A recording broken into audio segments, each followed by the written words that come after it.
Alright guys, welcome back to another episode of Crossing Swords. I'm Andrew. And I'm Jake. Still Jake? Still Jake. I'm too depressed to pick anything else. Ah, fair enough. Alright guys, this week we were thinking of a topic and we thought there's no other way to go than to discuss the new Prime Minister. Had to be done. And Yeah. quite frankly, we could do a whole episode of just... because that's essentially what I think of him. Yeah, I mean, we could do a whole pod just off of his failures, let alone the fact he's Prime Minister. I mean, how many Prime Ministers have protested the day before they even take power? I know. I mean, it's shocking. It is shocking.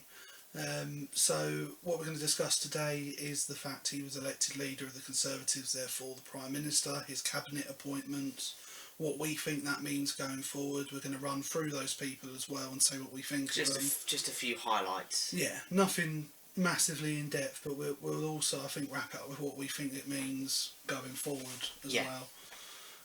So Jake, do you want to start us off?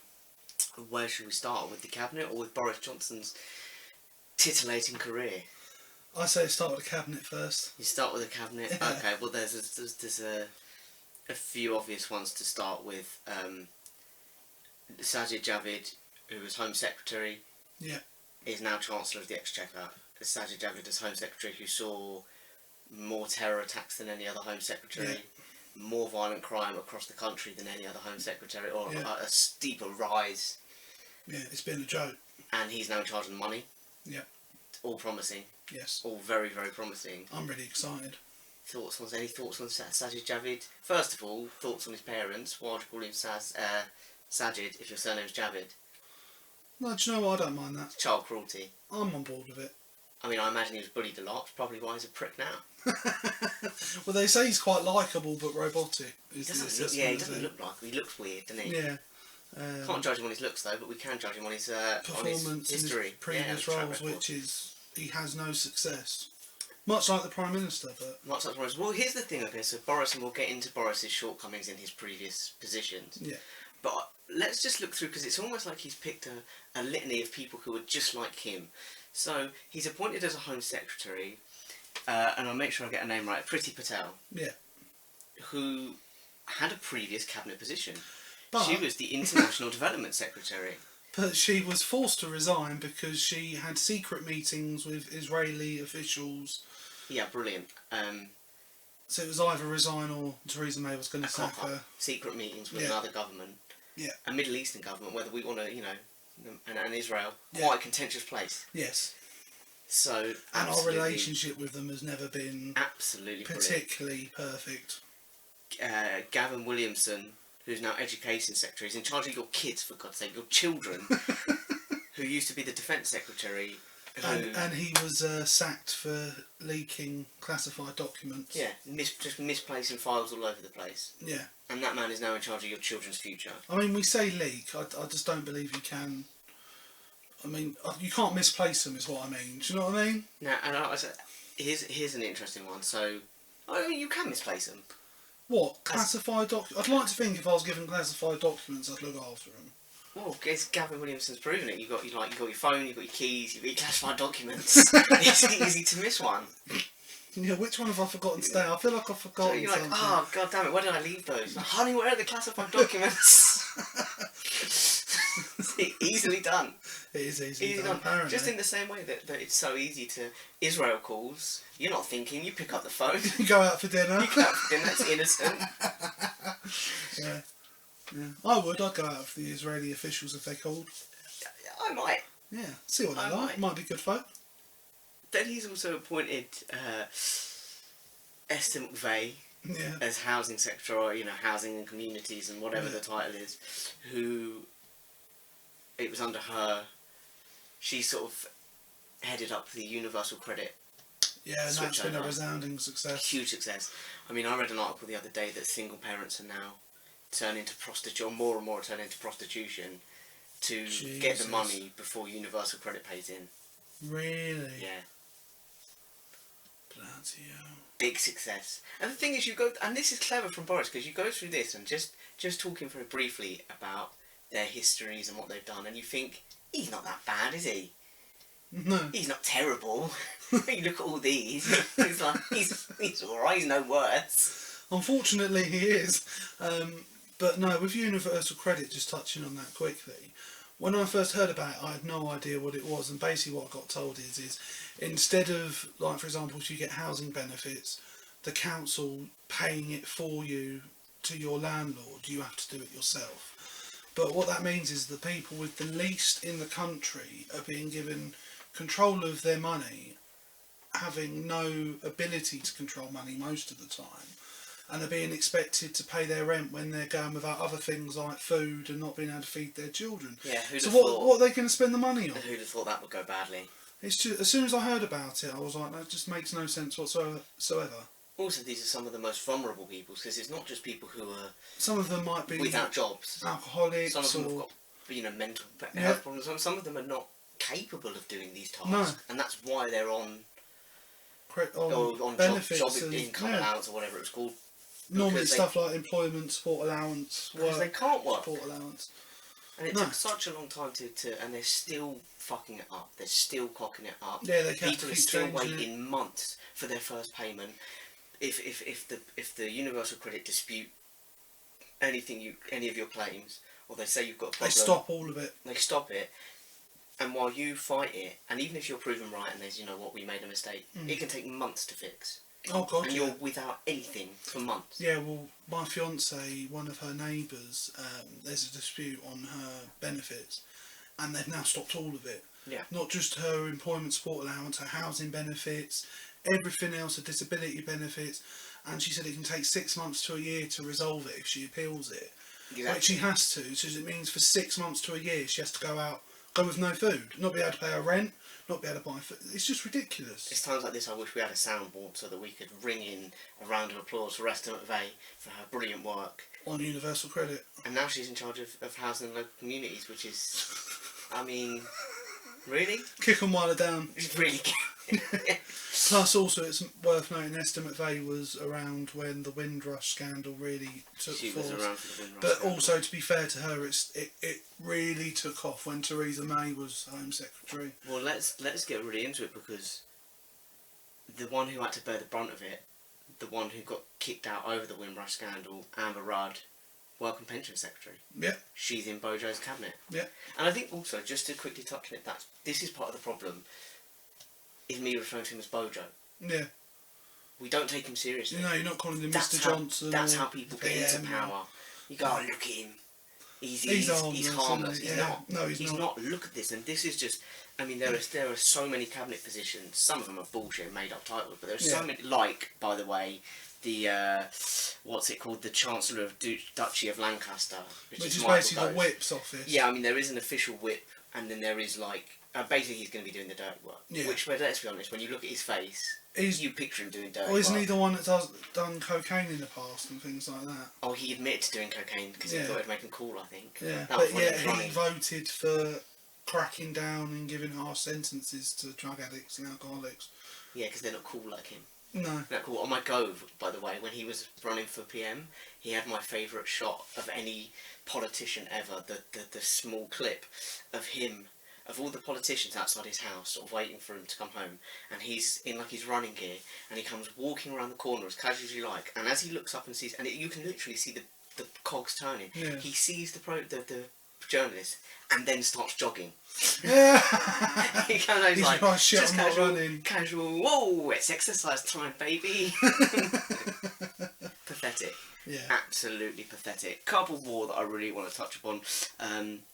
Stephen Barclay managed to keep his Brexit secretary because, quite frankly, no one wants it. And it's impressive, actually, because that's the longest anyone's held that job. It is, yeah. Credit to him. But, and we'll move on to it. So, Robert Buckland, I want to touch upon, he's the Justice Secretary. Now, you sort of... I'm not defending him. No, but out of all of them, I recognised when I was reading the review of who they've appointed to the Justice Secretary. What did you say his name was? Robert Buckland. Robert Buckland. He has actually got law experience. He's a solicitor, he's been a sitting judge, so he's actually one of the only people in the cabinet that you could argue is qualified for his position. He's also a far show character. If you get yourself on YouTube... Well, no one's perfect. It's well worth it. There's like a clip, and I'm not going to get it bang on, but he basically says something along the lines of like, I was in the army, like I'm not scared because I was in the army and we're taught not to be scared. Like Avid, like one of them. He's a geezer and a judge, and now he's in charge of justice across the country. Yeah. Another couple of ones. There's people like Matt Hancock in there who is very young for a senior politician. He's like 40, I think, 41 maybe. Yeah. He was quite a big voice in the Remain campaign. And given that one of Bojo's big pledges is to leave, I mean, regardless of how much it fucks up the country, whatever position we're in, we're not trying to get a great deal. He just wants to leave. Yeah.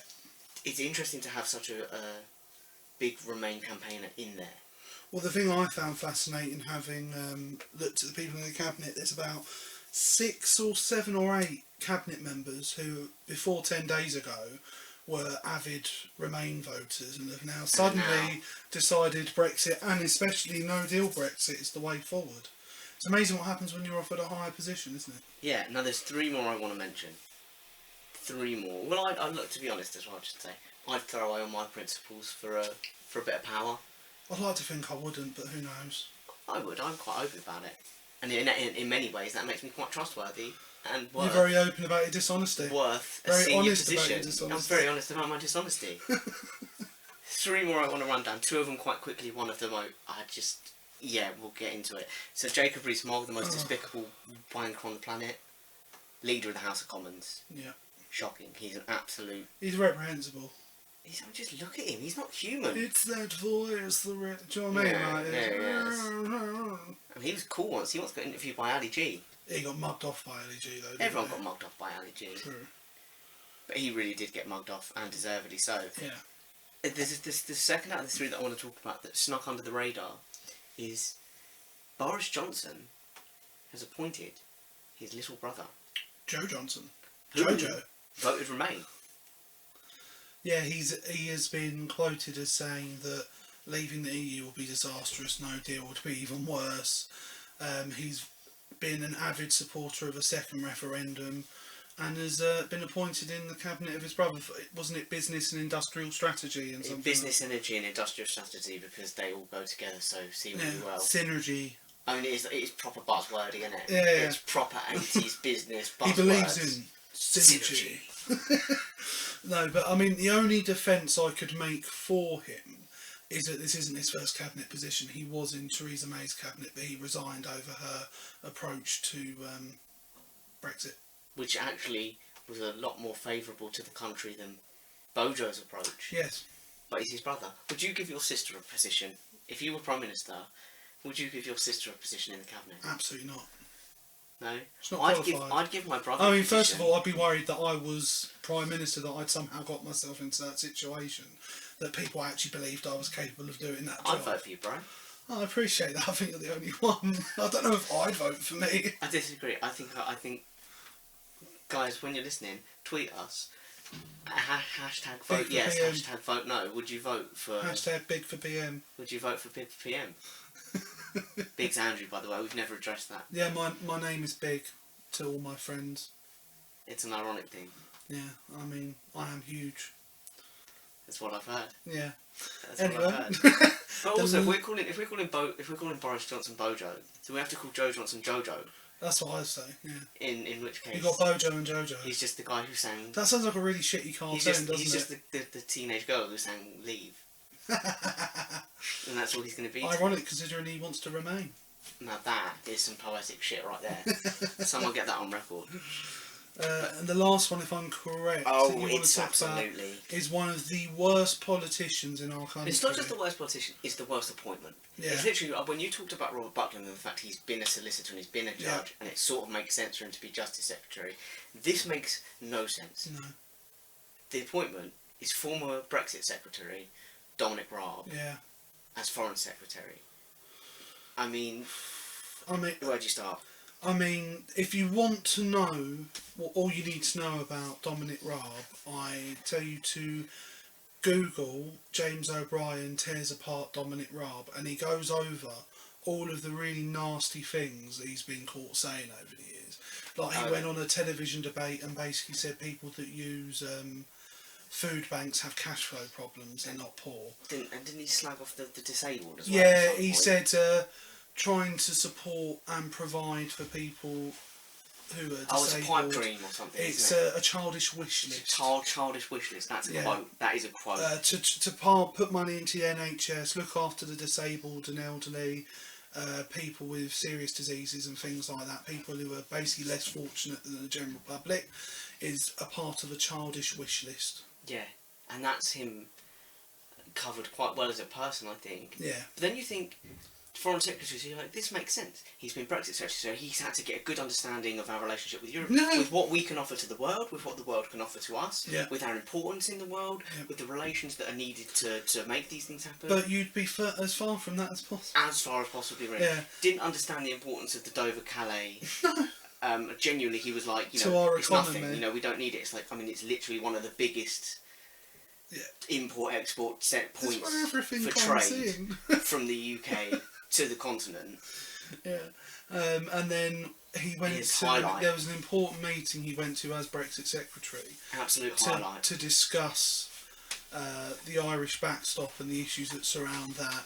And the woman who was questioning him about it tried to draw his attention to a specific article in the Belfast Agreement. It's like the most basic part of it as well. The Belfast Agreement, by the way, we touched upon. It's the Irish backstop. In the first thing, it's the thing that basically ensures a soft border between North and South. It's way more complex. Yeah, what it means, basically, in layman's terms... I haven't read it, by the way, which is something me and Dominic Rob will come across. But basically, it's to do with peace between Northern Ireland and the Republic of Ireland, and that they have an agreement in place that one of the biggest signs of peace between them is not having a hard border or actually any physical infrastructure between the two nations. No, because they are, and this is the thing, if you go over to Ireland and you speak to anyone from either side of the border, they're Irish. It's why last week, week before, my sense of time's terrible. No, last week when Shane Lowry, the Republic of Ireland golfer, won the Open at Portrush, which is in County Antrim in Northern Ireland. County Antrim, beautiful part of the world, by the way. I've been there. It's absolutely brilliant. There's some wonderful places. But the Irish fans got behind it because they're Irish. He's Irish. They're Irish. It's a thing. They're not like he's Southern Irish. He's from the south. We're Northern Irish. No, he's Irish. We're Irish. Ireland is Ireland. So for them, it means a hell of a lot. And the backstop would be put in place basically because obviously Northern Ireland's part of the UK, Republic of Ireland's part of the EU. If we leave, there has to be some form of border in place, but there can't be because of the Belfast Agreement, which would mean we have to find a way of separating the two countries without putting anything in place to do so. And we touched upon it in the first episode. It's an impossible task. It's one of the big hold-ups in Brexit. Yeah. The EU have tried looking at ways around it. The only way they will sign off on anything is if the Irish nations agree to it, which they're not going to. No. And all it would mean is if we forced no deal through and basically said, fuck Ireland, we're going to put something in place. It would very likely lead to Ireland potentially unifying, at the very least Northern Ireland wanting independence. Well, the fights would kick up again. And then Scotland would likely want independence, and it would just be a complete disaster. But he knew nothing about it and showed up to a meeting having he said he read the broad strokes of the agreement. He's like, I skipped through it. The most important part of the whole Brexit process, and he wasn't even read into it. Even if he'd have got one of his minions to read the whole thing and give him... And it'd be fine if he'd been appointed that morning. Yeah, no, he'd been in the job for a while. He'd been in the job, at least a couple of weeks. I mean, it was a couple of months. Out of all of Boris's appointments, you probably have to say he's the worst. It's the worst. He has no in terms of who he is as a person and his qualifications. No understanding of us and our relationship with the world, with the relationships that are required, and yet we're going to send him out. And the only person that gives him, runs anything close to, giving him a fight for the worst foreign secretary in recent years, it's Boris Johnson. It's Boris himself. Yeah. But that's the cabinet. I think we're both in agreement that it's, generally speaking, a terrible cabinet. Yeah. Some and it's appointments. If you ever want to look at what politics is about, is just read into how many of those cabinet members that only a couple of weeks ago were pushing for Remain and are now all of a sudden Brexiteers and all for it. And that's just the biggest sign of politics at work, because if they actually believed in anything that they were saying, they would have turned down those positions. I think they're riding the Boris wave. Yeah. And because and we'll get into this, but there was one guy in the cabinet who's one of the only people to maintain his position. I can't remember his name now, but he tried to put his name in the ring for the leadership, and tried to raise his profile so that when Boris did win, because he backed out quite quickly and backed Boris, was hoping for a high position in the cabinet, but he ended up just being left in his low position. And I read that and I just sort of laughed. I was like, what an absolute fail. You've tried to play politics and it didn't work. Brilliant. Well, and this is the thing is, politics has always been a pretty straightforward game. It's a dirty game. Yeah. I think the South Americans would exceed at it. I'm just keeping the theme, by the way, of mugging off an entire people each episode. Yeah. So South America, you're welcome. You just got to shout out on the Crossing Swords podcast in the best way because we signed you off. No, but I think it's always been a dirty game. But you know where you know how to do it. I mean, you have to sell your soul to play it. You've just got to look at the fact a former whip has come out and they found footage of him admitting that back in the day, if they found out an MP was fiddling children, they didn't report it to the police. They kept that information for if they ever needed anything from it. Yeah, so you had to sell your soul to play it. Yeah. But you knew how to play it. Yeah. But now with this sort of quote unquote rise of the far right. Yeah. And Trump in America and Bojo over here, who, by the way, Trump, not to get too into it, but there was a tweet this week and I have to share it because it's one of my favourite things ever because I thought it was a parody tweet. Yeah. Basically, just very, very quickly. So, France are making laws for the 21st century and I want to commend them on that. I think they're doing a fantastic job. So they're putting big taxes on big corporations like Google and Amazon and whatever that, as long as they're trading in their country, big taxes, which is right. Every country should do that, in my opinion. However, Boris tweeted, not Boris, sorry. They're just one and the same. Someone said if Boris is just if you threw Trump in a blender with a thesaurus and washed out the orange, Boris would come out. But no, and anyway, he tweeted. He said, "France is this is totally ridiculous. If anyone's going to tax our corporations, it should be the countries they operate in, which is us." Yeah. Fine, fair enough, I get that. But then the last sentence of the tweet, genuinely, he comments and says, "And I've always preferred American wine over French wine." How childish is that? It's ridiculous. And your mum sucks. You could picture him at some sort of international conference and the French like, but Mr. Trump, thousands are dying in your country every year from gun violence, and him just going, your mum! Didn't hear your mum complaining about my policies. Yeah, she was quite happy when I was shooting her. But that's the thing, you can't talk about Boris Johnson without talking about Trump. No. Because Trump was in an interview on the Tuesday it must have been when Boris was announced, and he said they love Boris over there. Yeah. They call him Britain Trump. Firstly, how grammatically poor is that? Yeah. Britain Trump. Britain's Trump, maybe. Britain Trump. British Trump. Yeah. Sure. Or the British Trump. But Britain Trump. They call him Britain Trump. They love him over there. Because they love me. Britain Trump, man.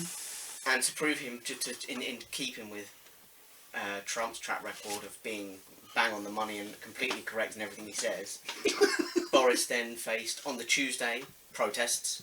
Yeah. On the Wednesday, when he was driving into the Downing Street. Street. Let me guess. Protests? Yep, a group of people walked across Pall Mall and blocked his car. No. Thursday, masses of people took to the streets to protest. Even this is like short term. So even Larry the Cat won't enter number 10 if he's in there. People are like taking time off work. It's really hard to organise a protest in 24 hours. Yeah. And yet people are turning up and doing it. Yeah. It's not massive numbers. It's not like, No, there's still people turning up. People are turning up to protest. No Prime Minister has ever faced that much protest in that short space of time. Do you think like some people think like when they support someone like Boris that they think it heightens our appeal on a international stage, that having someone like him raises our profile? I don't know. I think there were a lot of Americans that were looking over at us and being like, there's looking at us like there's some hope, and then finally they're like, nope, they're just as bad as us. Worse even, because now they've got their own Trump. They've got Britain Trump. They've got Britain Trump. But they've also got Brexit. Why did you call him Trump Britain? Trump Britain? That would just... I feel like that's better than Britain Trump.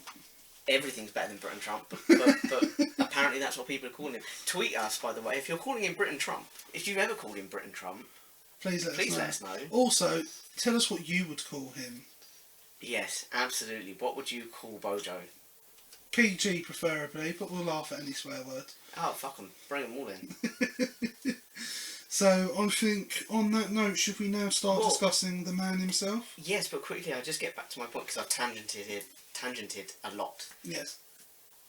My point is that politics, you always knew you stood, but with Trump and Boris, it's Anything a different goes. game now, because the politics doesn't matter, it's all about the profile, and that is a nice jumping off point into Boris's career. So Boris Johnson made a very, very smart move. He knew early doors, back in the sort of like early 2000s, raise his profile. Yeah. Forget the politics, raise your profile. People will vote for the name that they've heard of. Yeah. People will vote for the face that they've seen. Yeah.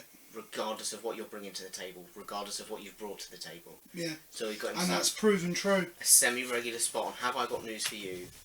And I remember thinking as well, when he announced that he was going to run for mayor, watching him on Have I Got News For You and thinking, that man might be Prime Minister one day. It's that much of a bumbling buffoon, and people just sort of like him. They're like, he just says stupid shit, stupid sayings, you know.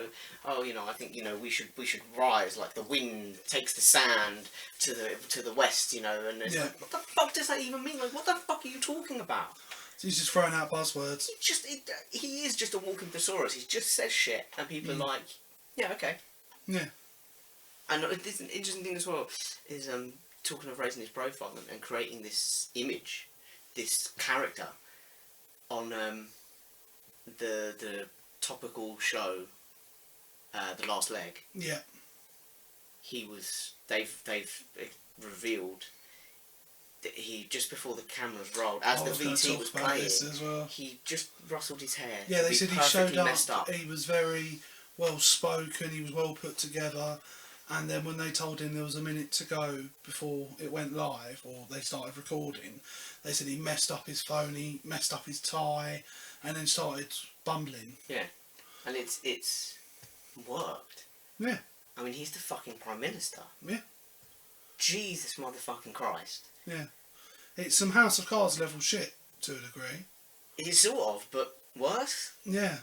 Because at least there was some kind of politics involved in House of Cards. He's literally he was, even in the leadership race, it was very obvious that a lot of people threw their name in the ring, and he got people that were supporting him to pretend to support others, so that he knew they would get knocked out, and he guaranteed himself votes in the next round. Here's the thing, everyone's been spending these last, many years, but the last sort of 10 years or whatever, just going back that far since he became mayor, playing politics. And he's been playing the public. Yeah.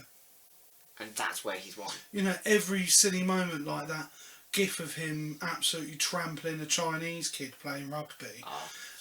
Him playing Live Aid, just absolutely, he like headbutted someone to the ground, and then that one of him on the zip line where he gets stuck. All of it plays into it. Do you remember how...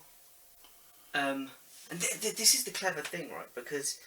Do you remember Ed Miliband? And he was a very serious politician. Yeah. And he had the picture of him with the bacon sandwich, and it ruined him. Yeah. And that and his 10 Commandments stone. Because people are like, how can we take it? That was great. I mean, can we just appreciate that? I thought it was brilliant. I like it. But people felt it was just ridiculous. I suppose it was, but it's a bit preachy. It's a bit us. It's the kind of thing we do. Yeah. But. So he's the serious politician. We look at him, he can't even eat a bacon sandwich. Fucking idiot. We can't trust him. Yeah. Because of the character that Boris Johnson set up for himself, he's on the zip wire like a fucking bumbling buffoon, and we're like, that's Boris. Yeah, good old Boris. Classic Johnson. Yeah. And yet, you're like, but that bears absolutely no... So it doesn't... So basically, that kind of stuff doesn't ruin him. Silly stories and pictures and embarrassing photos don't ruin him. Because it boosts him. It actually has the opposite effect. Yeah. And yet you... I actually really liked Ed Miliband, and I thought there was a huge campaign against him. I've got to say, having seen Ed Miliband since, I have become more of a fan of him. At the time, I thought he couldn't oppose Cameron. I thought Cameron had him. No, I think had had so much of a media presence against him, I think he might have stood a chance. But here's the thing. So we and in fact, before we get on to Boris, because Boris is the mainstay. Boris is the fucking creme de la creme. Yeah. He's the headliner. He's Sunday night at Glasgow. Let's talk about Labour. Yes.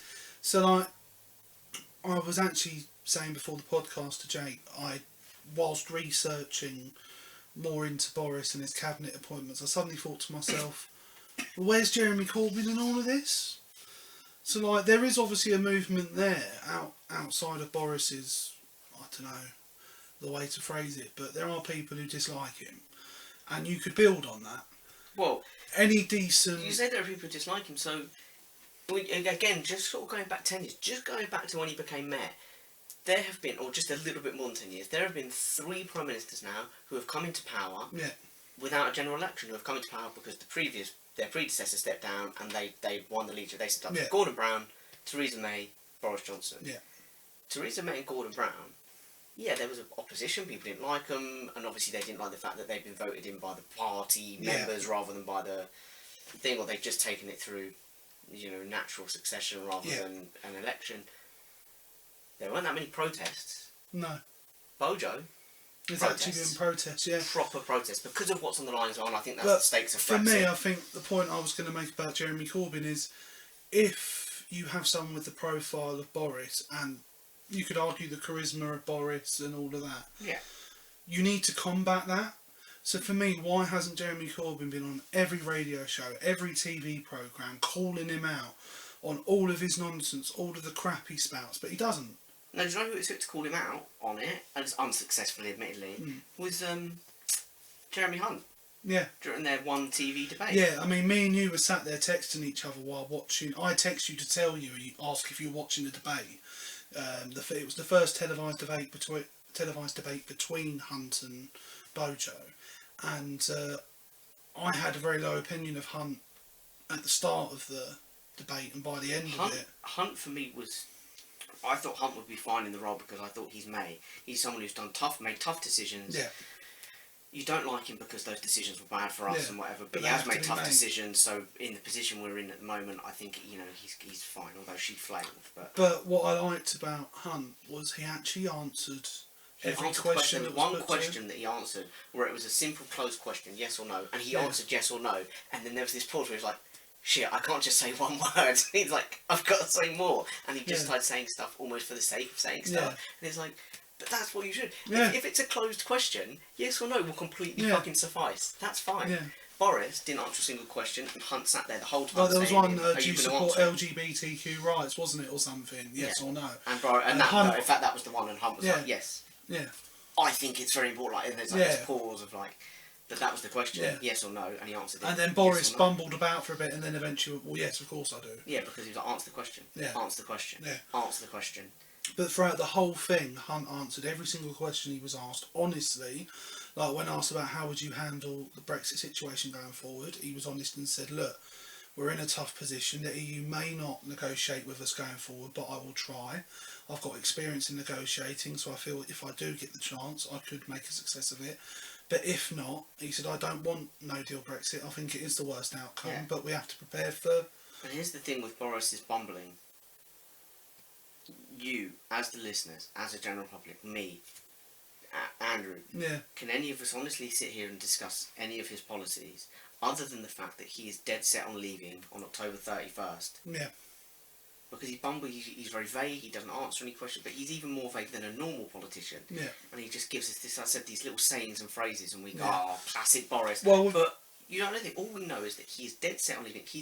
And this is the problem with the Boris Johnson administration, is that they're not bothered how fucked up it gets, how much it screws over us, particularly because obviously, look, we know this, not to sound like, oh, the poor us. We know the working class are going to be fucked over the most. Yeah.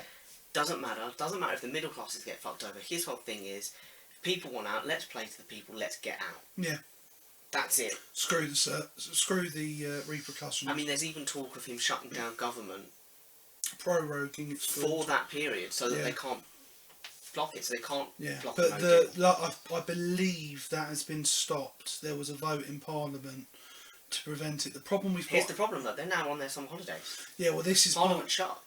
One of the reasons we're unlikely to get a general election before the October deadline, which is what everyone was hoping for, because it's unlikely no deal can get forced through Parliament, is because there's a holiday period where the MPs... Now, for me, given the stakes... Why are they on fucking holiday? The unique situation, cancel the holidays. Absolutely. Keep Parliament open. You're paid, what, 70 grand a year? Fucking work for an extra few weeks, for God's sake. Keep Parliament open, because this is the most important year.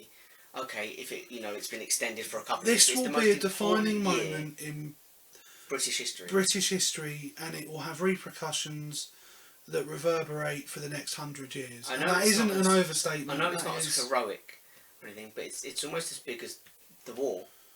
Oh, 100%. In terms of the knock-on effects and the way it's going to change the way that we operate, our economy, the way that our trade, the way that we trade. I've said it every time I've been asked about Brexit, and all the research I've done into it, which admittedly isn't a huge amount, but what I have looked into, there is no evidence that proves we will do well. No, here's the thing, the difference between this and the war is the war, we can go...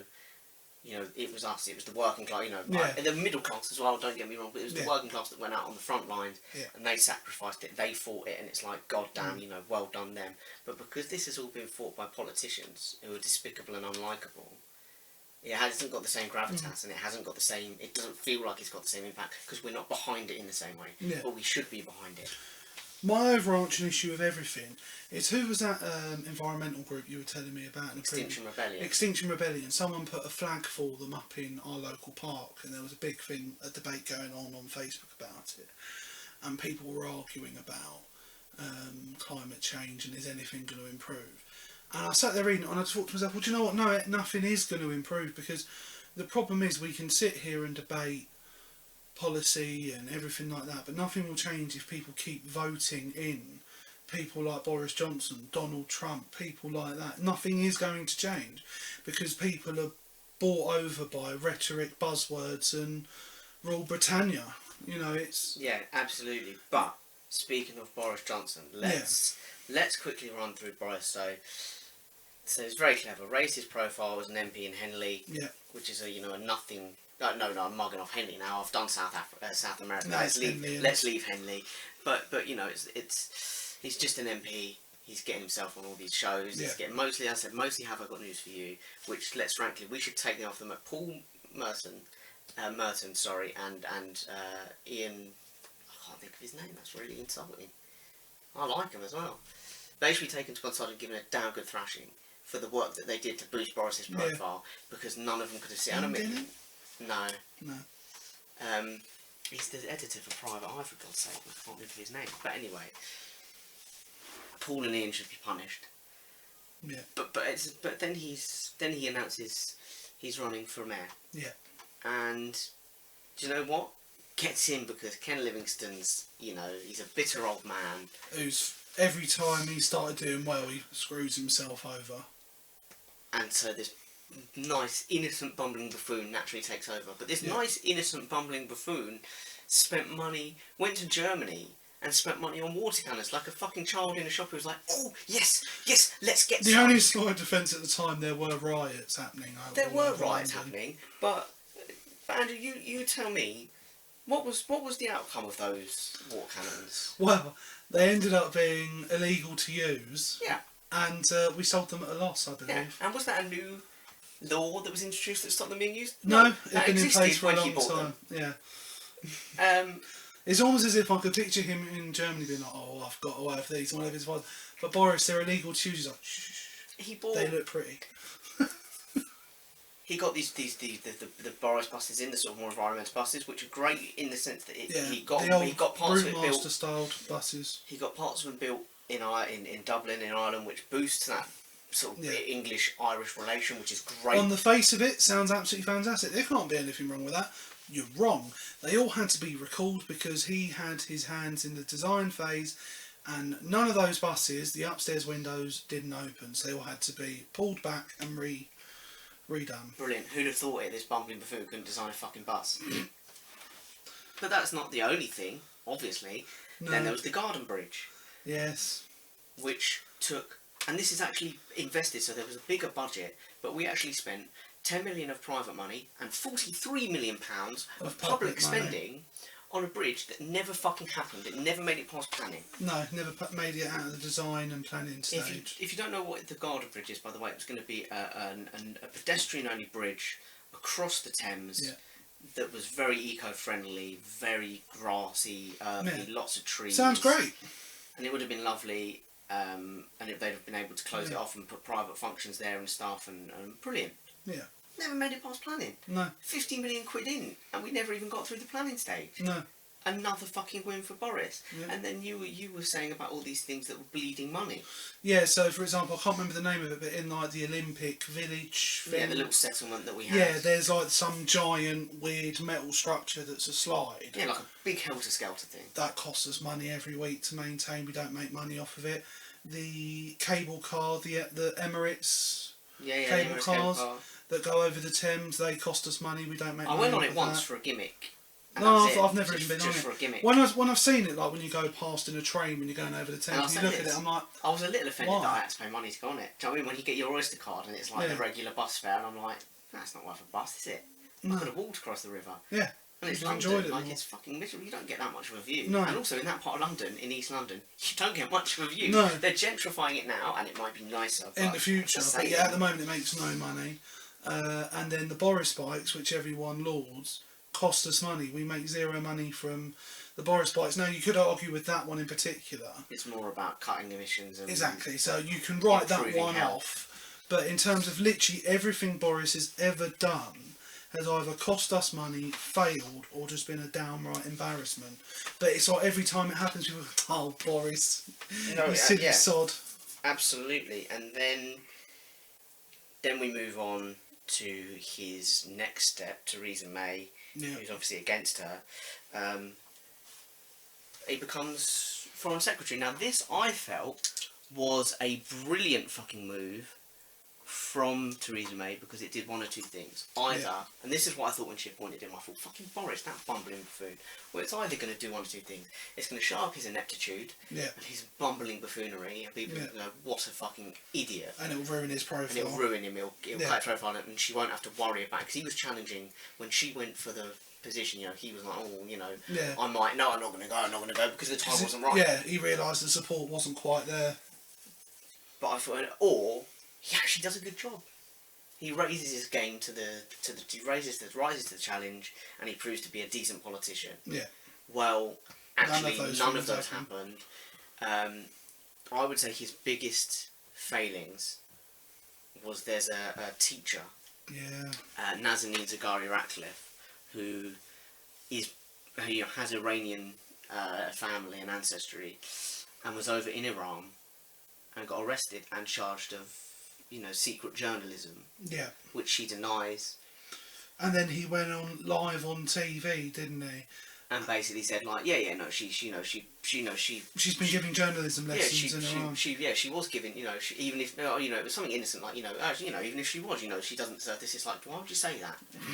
Because now, I think they then put her in front of a court and they've doubled her sentence. I think she had like a 3-year sentence. It's now up to like 5 years. Yeah. I mean, it's like, what the fuck is wrong with you? Yeah. There's literally one of your jobs as Foreign Secretary is to make sure that when Brits are arrested abroad and charged for things like, espionage, journalism, and all that kind of stuff, that you help, even if you can't get them off their charges, that you extradite them to the UK, and you make sure they're punished here with their families around. So they're in a better situation. No, let's keep her locked up in Iran. She's been on hunger strike like 8 times. Yeah.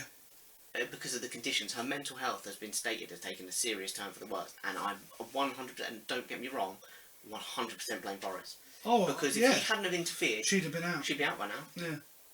She would, in that horrible ordeal, it would have been a horrible ordeal, but it would have been over, and she'd have been able to rebuild her life. And she's got a young child. Yeah. And it's not just, and this is, I'm going to use this opportunity, because we're talking about his stint as Foreign Minister, to talk about some of his highlights of things that he said over the years, when because he had he's had columns in papers, and he's had his many TV interviews, if we touched upon. So my personal favourite, hands down, was he was talking about Africa and how much of a mess it is over there, and how you know, they're completely uncivil, and there's so much trouble in Africa. And corruption And what he said was, genuinely, and you can't make this up, and you think, even if you said it as a laugh, Jimmy Carr can get away with it. Yeah. You know, even an innocent comedian like Peter Kay can get away with it. Yeah. A politician absolutely not cannot get away with this. No. Because what he said was, the mess in Africa, he said it's because someone was like, you know, is it because, you know, what about our influence? Because we used to own large parts. He says, no. He says, the problem was not that we colonised them. He said, you know, the real problem was that we left. When Britain was there, they were fine. The thing now is, they're on their own. it's so bad, it's funny. That's the worst problem. part. That is the worst part. We just laugh at it and go, oh, what an idiot. He's Prime Minister. Yeah. He's in charge of the fucking country. He's used phrases like pickaninnies yep. to describe people. Yeah. He likened women wearing burqas to letterboxes. Classic. You know, and you just think like... But the thing is, that speaks to a lot of people in this country, because there are a lot of people out there like, oh, it's so PC now, I can't say anything without being called a racist. So why do you want to offend people? Yeah. Well, why do you want, a bit of love. Why do you want to use a word that people find offensive? It's a given the size of your vocabulary, and I'm going to be nice to these people and say that they do have quite large vocabulary, some of them. So be nice to your vocabulary. It's such a small percentage of your vocabulary that you're reducing, and it respects so many people and allows them to live a much easier life. Also, I don't believe in the argument that like women wearing burqas scares children. I don't believe that, because there are a lot of women who wear them who work in schools, and kids are completely used to it. No, kids are fine with stuff, by the way. Kids are not born racist, sceptical, untrusting. Whatever you introduce them to, they will believe is natural and normal. And here's the other thing that I want to say as well. The American ambassador, which was going on whilst the TV debate was happening with Jeremy Hunt, and I thought it was a great difference between them. Which is, this is one of the things I said to you, was that whereas Hunt was saying, look, it's not going to be easy, it's going to be tough. Yeah. People so want to hear that everything's fine and Britain's great. Yeah, you know, no matter what happens, we'll come out of it smelling the roses. That they'll completely blindly follow the one that says that, even if they've got no way of proving it other than saying, yep, Britain's great. Yeah. We're better off without the world than the world is without us. And same phrases like do or die. Like Boris was like... Oh, for the 31st deadline. Yeah, he was like, do or die, we will be leaving the EU. Now, he actually has no way of guaranteeing that. Parliament aiming to block a no-deal Brexit. He hasn't got a working majority to get a deal through, even if he negotiated a new one. And it's just... It's mad. It's shocking. And I'm just trying to think of the bloke's name. So Kim Durrock, is it? I think so. It's something like that. And look, there were emails leaked and he was forced when he to said resign, that Trump wasn't was he? inept and his administration was rubbish. Yeah. And Hunt came out and said, you know, in the interview they said, are you going to back him as Prime Minister? And Hunt said, yes. He said, we decide who our ambassadors are, not the Americans, and we will not be bullied into that decision. Boris threw him under the bus. Yeah. And the public knew that. The public picked up on that, and he's lost his job. Yeah. Because Boris threw him under the bus. Yeah. And that, again, as someone who was Foreign Secretary, I know he's not Foreign Secretary now, but someone who was Foreign Secretary, how bad is that? You would have also thought, being the sort of person he is, he would see it as an opportunity to... raise how great Britain is. Yeah. You'd have thought he'd be like, no, do you know what, I'm going to stand by my man. You know, Trump needs to shape up, all that sort of thing, you know, we don't need... Like, he could have gone in so many different... Instead, he was like, no, I think we're going to need Trump, so no, we'll sack him. Here's the question that I would just want to ask is, Boris's only pledge is to leave on the 31st, and I apologise for this because you're unprepared and I didn't even know I was going to ask it. Do you think we're going to leave on the 31st of October? No, I don't. I mean, I've been looking at predictions for what's going to happen. It's very likely we will have to have another general election where Boris will have to really try and seek out a majority. I think the real shame is that Labour haven't got in a position. No. If anyone else, and even Ed Miliband with the fucking bacon sandwich incident, I reckon he should change it. Yeah. As much as in the first episode we said they could have taken it from Theresa May, fuck me, can they take it from him? Because he's facing opposition from Parliament, he's facing opposition from the public, from his own backbenchers. No one likes him. Yeah. Except for the several hundred members that voted for him. Yeah. I mean, and from what I've seen of how his cabinet will likely work going forward, some of if you look back before Brexit happened, and I know it was a long time ago, it feels it. What would you say was the largest thing people were angry about in this country? And I'm not talking about things that are related to the EU, like immigration or things like that. What would you, if you can cast your mind back, would you say was the biggest thing people were angry about in this country? I couldn't tell you. Corporations and taxes. Well, yeah, there was a lot of uproar about it. Yeah, and then that's since gone under the radar. One of the things Boris will be aiming for, and they said the way he tends to run his department, and he did it as Mayor of London, is he acts as sort of like a CEO, and he will have a general vision of where he wants to get to, and will delegate the details to the people underneath. Well, equally, one of his things, in keeping with the sort of the perception of the Tories, one of his things is, and I said I don't know, one of these things is to introduce tax breaks for the middle class. What he's calling it, or his cabinet are calling it, is he wants fiscal headroom. Yeah. What that means is he wants to prepare for a no-deal Brexit to basically mean that they mitigate as much of the damage as possible. Yeah. The only way to do that is essentially go for all the things we were against prior to Brexit, things like tax breaks for big corporations, as if they weren't paying little tax already, deregulating. Like if we leave the EU, I guarantee you the Conservatives will tear apart workers' rights. They will tear apart everything we hold as valuable right now. Well, we touched upon this I think we touched upon this in the first episode. Cast your minds back. Yeah. One of the things that some of the Brexiteers have been saying is that they'd actively get rid of the Human Rights Act. Yeah. The Human Rights Act. I mean, just think about that for a second. The thing that protects us as humans. If you think standards are low currently, they are going to get worse if we leave the EU. It is just a fact. Being part of the EU guarantees a certain level of rights that we currently have, and when we leave, they will be slowly torn apart. I'll say this as a Remainer. I am now in a position to compromise, where I would say I will happily leave the EU. Not happily, but I will leave the EU, with no reservation. If certain rights are guaranteed. No, not even if certain... Well, yes, if certain rights are guaranteed, but I would say under different leadership. Okay. Under a different government, because that's how little faith I have in Boris. I mean, ideally, a nicely led Labour government, or even a Lib Dem coalition. Yeah. Because they've got a new leader. This one, we're not going to get into it, but they look like they could potentially have a promising career. They're really working within their limitations as a small party.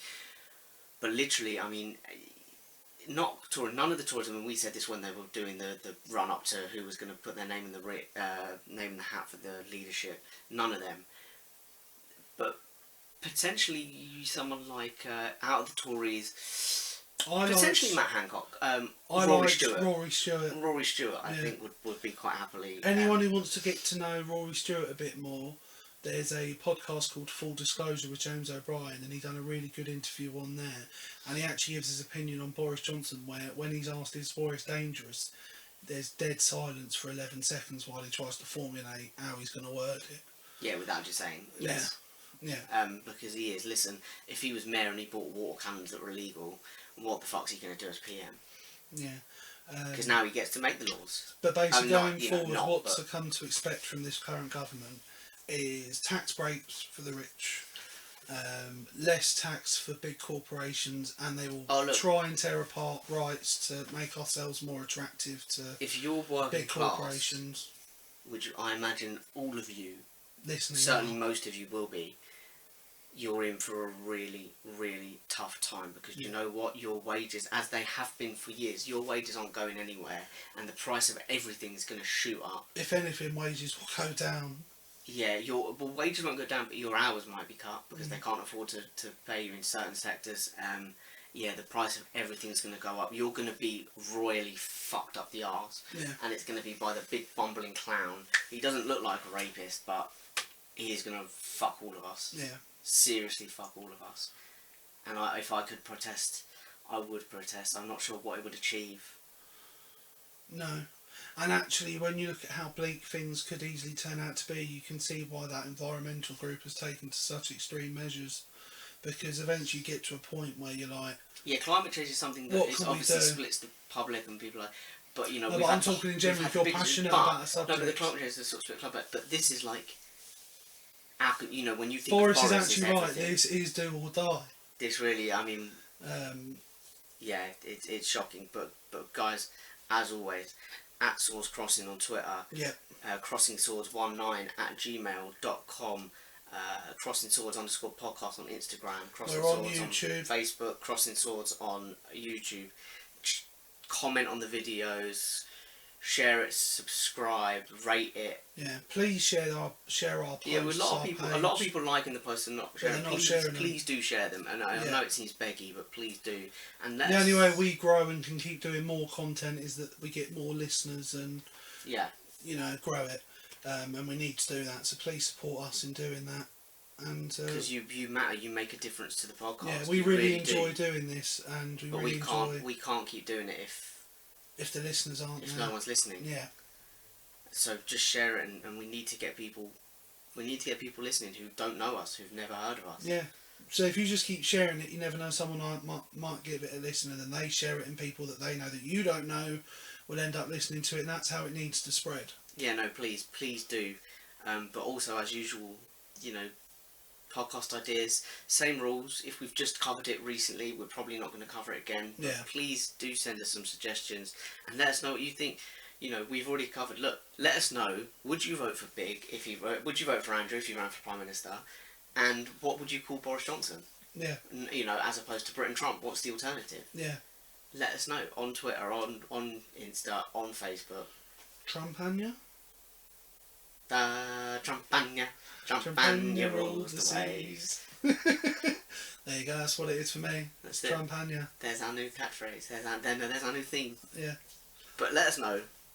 Tell us. And also, if you do vote for Andrew, what do you think his What do you think I'll stand for? What are my core? What do you think? Do you remember, you know, like a bomb had like or Trump had like "Make America Great Again"? Like, what would Andrew's phrase be?